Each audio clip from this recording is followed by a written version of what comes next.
Shalom, salam berkat dari kami untuk pendengar sekalian. Saat ini pendengar akan diberkati dengan program Hari Ini Harinya Tuhan bagian yang ke-8.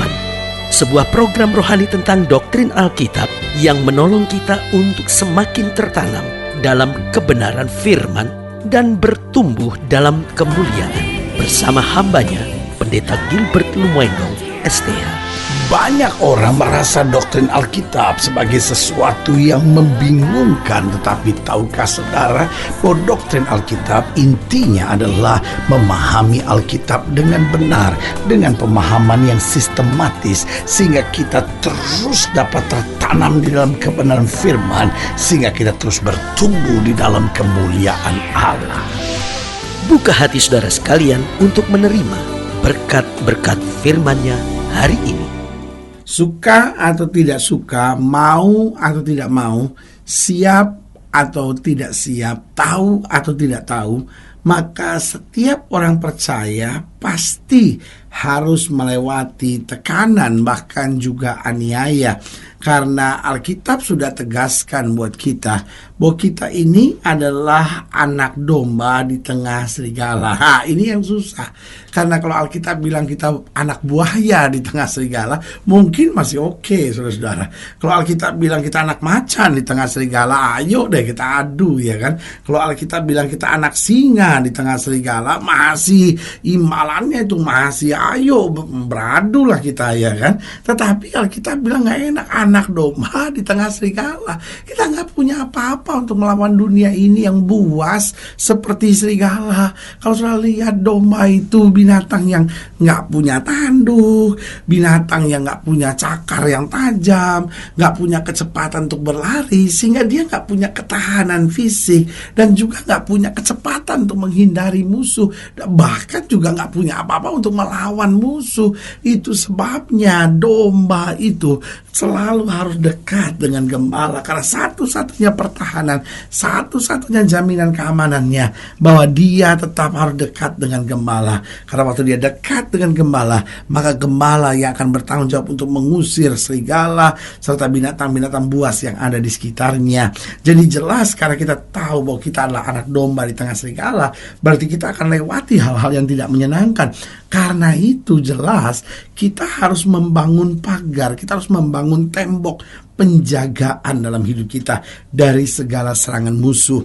Karena Alkitab juga bilang bahwa aku membangun tembok. Nah, Tuhan bangun tembok buat kita, tapi kita juga harus building up fence. Kita juga harus bangun tembok di sekitar kita, sehingga musuh tidak mudah mempermainkan kita. Kita aman di dalam Tuhan dan perlindungan kuasa-Nya. Haleluya. Selamat datang dalam program kita hari ini, Harinya Tuhan. Sebuah program rohani yang kembali mengingatkan kepada kita betapa pentingnya kita menjadikan firman Tuhan sebagai dasar keseharian hidup kita. Karena selama kita jadikan firman Tuhan sebagai dasar keseharian hidup kita, langkah-langkah ke depan kita penuh dengan kepastian, kemenangan, berkat, mujizat, dan perkara-perkara besar. Haleluya.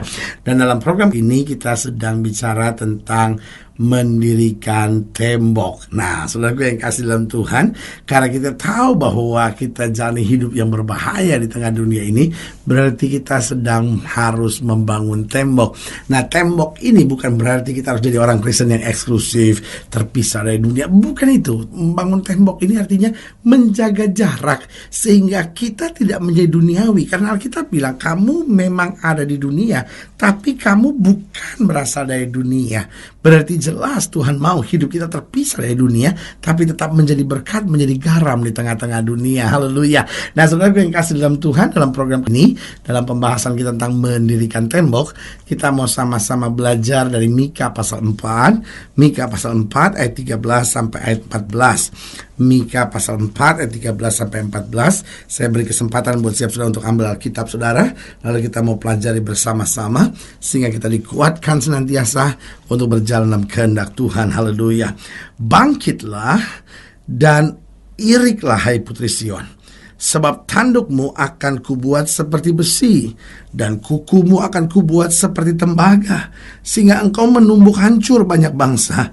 Engkau akan menghususkan rampasan mereka bagi Tuhan, dan kekayaan mereka bagi Tuhan seluruh bumi.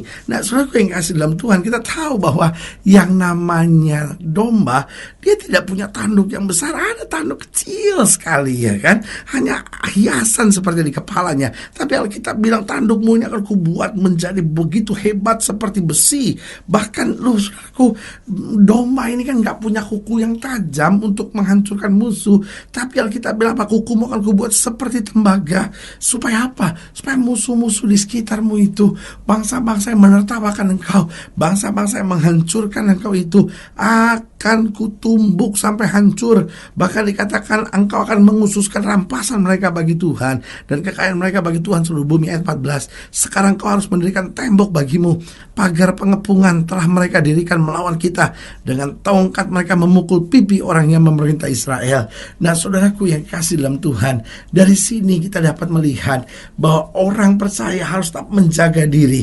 Nah, mungkin sudah melihat di sini, tembok apa yang harus kita bangun? Ingat Yesus bilang sama murid-muridnya, berjaga dan berdoalah supaya kamu jangan jatuh dalam pencobaan. Berarti tembok di sini jelas bukan sekedar fisiknya tembok harus dibangun, tetapi ini bicara tentang iman, bicara tentang roh kita yang harus kita bangun sebagai tembok yang memisahkan kita dari hal-hal duniawi. Tembok apa yang harus kita bangun?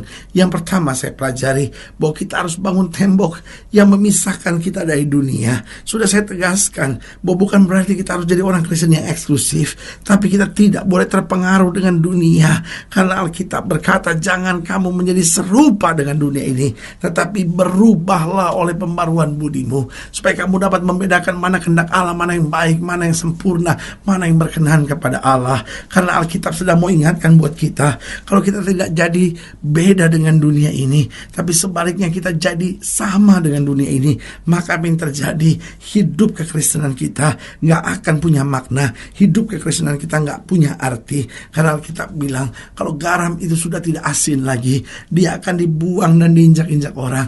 Artinya Alkitab mau tegaskan, kalau kita disebut sebagai garam dunia, maka hidup kita jelas harus berbeda. Hidup kita harus menggarami. Alkitab berkata kamu harus menjadi terang karena dunia sedang ada dalam gelap. Berarti kita harus punya tembok iman, kita harus punya tembok roh yang memisahkan kita dari dunia ini. Yang kedua saya pelajari, kita harus bangun tembok yang memisahkan kita dari segala serangan-serangan iblis. Iblis mau pakai apa saja, iblis mau pakai siapa saja, tujuannya sederhana, untuk menyerang kita, untuk membuat kita goyah, untuk membuat kita jauh dari Tuhan, untuk membuat kita akhirnya tidak semangat untuk berbuat sesuatu buat Tuhan.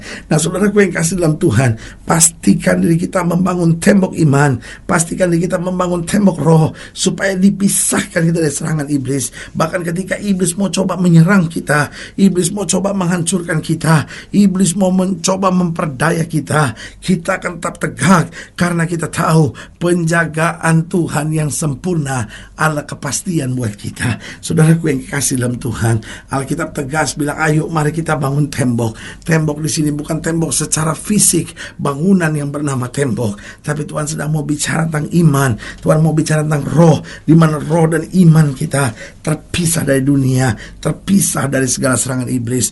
Bahkan yang ketiga saya pelajari, kita harus bangun tembok yang memisahkan kita dari segala kebiasaan-kebiasaan lama kita.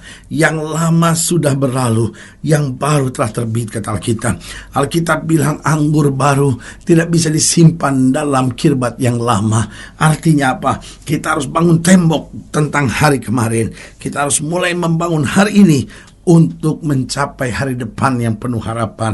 Jangan nengok ke belakang lagi. Jangan selalu ingat-ingat kebiasaan lama. Jangan terseret dan jatuh lagi pada kebiasaan lama. Tapi sekali kita berkata, Tuhan, aku meninggalkan segala sesuatu, maka kita berjalan terus dalam kehendak-Nya. Jadi jelas ada 3 tembok iman, 3 tembok roh yang harus kita bangun.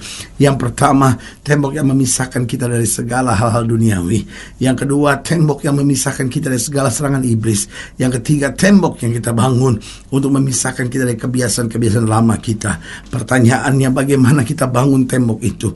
Yang pertama, yaitu dengan menjaga pergaulan dan perkataan kita. Ini penting, karena Alkitab bilang pergaulan yang buruk menghancurkan kebiasaan yang baik. Berarti kita harus jaga pergaulan, tapi bukan hanya pergaulan, perkataan kita juga harus kita jaga. Karena seringkali kita jatuh lewat perkataan-perkataan kita, baik perkataan-perkataan yang kasar, perkataan-perkataan yang menyakitkan, perkataan-perkataan yang mengandung sumpah, kutuk, dan segala sesuatu. Ini kita harus buang dalam hidup kita, supaya kita bangun tembok dengan perkataan kita. Kita membangun firman dengan perkataan kita. Kita membangun rencana Allah. Kenapa? Rencana Allah masuk dalam hidup kita. Kita ucapkan dengan perkataan firman. Dan Alkitab berkata, jika engkau tidak bimbang tapi percaya, itu yang akan terjadi. Jaga pergaulan, jaga perkataan kita. Yang kedua, bagaimana kita bangun tembok? Itu dengan menjaga pikiran serta tontonan dan bacaan kita. Pikiran kita harus jaga. Kenapa? Karena kalau kita tidak jaga pikiran kita, maka pikiran akan menjajah hidup kita. Nah, bagaimana menjaga pikiran kita? Yaitu dengan menjaga tontonan-tontonan, bacaan-bacaan. Kita boleh nonton, kita boleh baca, tetapi hati-hati dengan tontonan kita, hati-hati dengan bacaan kita, supaya jangan justru meruntuhkan tembok, tapi membangun tembok. Yang ketiga, bagaimana kita bangun tembok? Dengan menjaga hati kita. Hati kita harus kita jaga, karena kalau hati kita tidak kita jaga, maka tembok kita itu runtuh. Tembok iman kita, tembok roh kita akan runtuh. Kenapa? Karena kalau di hati kita mulai ada kepahitan, di hati kita mulai ada kebencian, di hati kita mulai ada keserakahan, maka itu menjadi lobang-lobang di tembok, di mana iblis dapat kembali menyerang kita. Yang keempat, bagaimana kita bangun tembok? Yaitu dengan menjaga langkah-langkah hidup kita.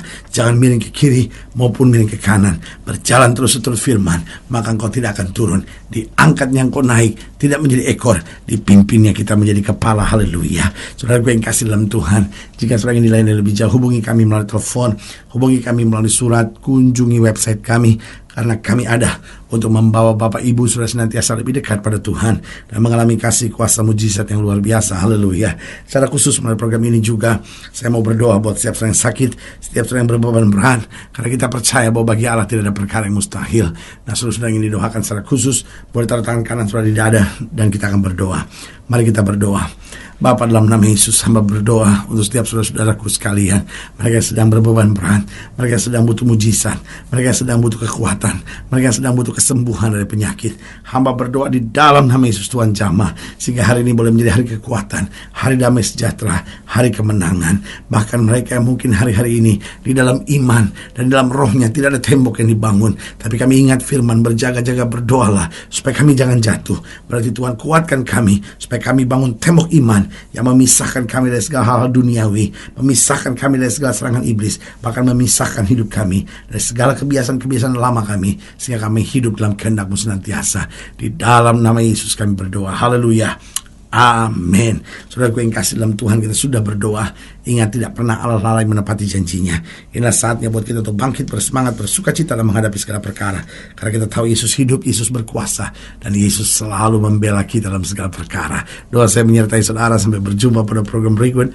Dan jangan lupa, jadikan hari ini harinya Tuhan. Haleluya.